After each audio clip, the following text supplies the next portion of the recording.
Hi friends, welcome to Subscribers Mukkiyam. Just imagine நீங்கள் ரொம்ப தூரம் ட்ராவல் பண்ணி போகிறீங்க. ட்ராவல் பண்ணி போகிற இடத்துல உங்களுக்கு துவைக்கிறதுக்கான ஒரு ப்ராப்பரான இடம் கிடையாது. சரி, ப்ராப்பரான இடம் கிடையாது அப்படின்னா அட்லீஸ்ட் கரண்ட்டாவது இருக்கா அப்படின்னு கேட்டிங்கன்னா பவர் சப்ளையும் கிடையாது. சரி, பவர் சப்ளை இருந்தாலாவது நம்ம இதுக்கு முன்னாடி பார்த்த வீடியோவில் வந்து அல்ட்ராசோனிக் வாஷிங் மிஷின் பார்த்துருந்தோம். அது வந்து பவர் சப்ளை இருந்துச்சுன்னா ஜஸ்ட்டு நம்ம வந்து ரொம்ப கஷ்டப்படாமல் ஈஸியாக துவைச்சிடலாம் அப்படின்னு சொல்லிட்டு பார்த்துருப்போம். சரி, அதுவும் இல்லை அப்படின்னா இது எப்படி துவைக்கிறது அப்படின்னு கேட்டிங்கன்னா ஜஸ்ட் இந்த கேரி பேக் வச்சு தான். ஸோ இந்த கேரி பேக்கை வச்சுட்டு எப்படிடா துவைக்க முடியும், அதாவது வாய்க்கு வந்தபடிலாம் உருட்டக்கூடாது அப்படின்னு சொல்லிட்டு இப்போ உங்கள் மைண்டில் ஓடும்.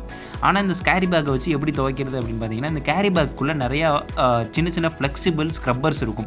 ஸோ இந்த ஸ்க்ரப்பர்ஸ்லாம் என்ன பண்ணும் அப்படின்னா நம்ம துணியில் இருக்கிற அழுக்கை எடுத்துரும். சரி, இந்த கேரி பேக்கை வச்சு எப்படா துவைக்கிறது அப்படின்னு கேட்டிங்கன்னா இதை எடுத்துகிட்டு போயிட்டு இதில் வந்து தண்ணியை நிரப்பிக்குங்க. தண்ணியை நிரப்பிட்டு துணியை போடுங்க. துணியை போட்டதுக்கப்புறம் இதில் வந்து டிடர்ஜென்ட் பவுடர் அல்லது டிடர்ஜென்ட் லிக்விட் ஏதாவது வச்சுருந்தீங்க அப்படின்னா அதை வந்து ஆட் பண்ணிக்கோங்க.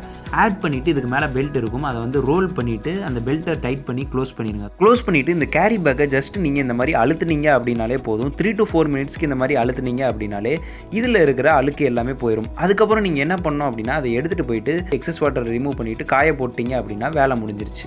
இதனால் நீங்கள் வந்து எலக்ட்ரிசிட்டியை சேவ் பண்ணலாம், தண்ணியை சேவ் பண்ணலாம். அது மட்டும் இல்லை, ரொம்பவே ஒரு முக்கியமான விஷயம் என்னென்னா எந்த இடத்துக்கு போனாலும் நீங்கள் ஈஸியாக வந்து கேரி பண்ணி எடுத்துகிட்டு போயிடலாம். ஜஸ்ட் இதை நீங்கள் துவைச்சி காய போட்டதுக்கப்புறம் துணியோடையே சேர்த்து இதையும் காய போட்டுருங்க. இது காஞ்சதுக்கப்புறம் தண்ணிலாம் வடிஞ்சதுக்கப்புறம் எடுத்து மடித்து பாக்கெட்டுக்குள்ளேயே வச்சுட்டு நீங்கள் ஈஸியாக எடுத்துகிட்டு போயிடலாம். இந்த ஸ்க்ரப்பரை வந்து யாரெல்லாம் வாங்குவீங்க அப்படின்னு சொல்லிட்டு மறக்காமல் கீழே கமெண்ட் பாக்ஸில் கமெண்ட் பண்ணுங்கள். அடுத்து ஒரு இன்ட்ரெஸ்டிங்கான வீடியோ, இன்ட்ரெஸ்டிங்கான டாப்பிக்கோட நான் உங்களை சந்திக்கிறேன். பாய்.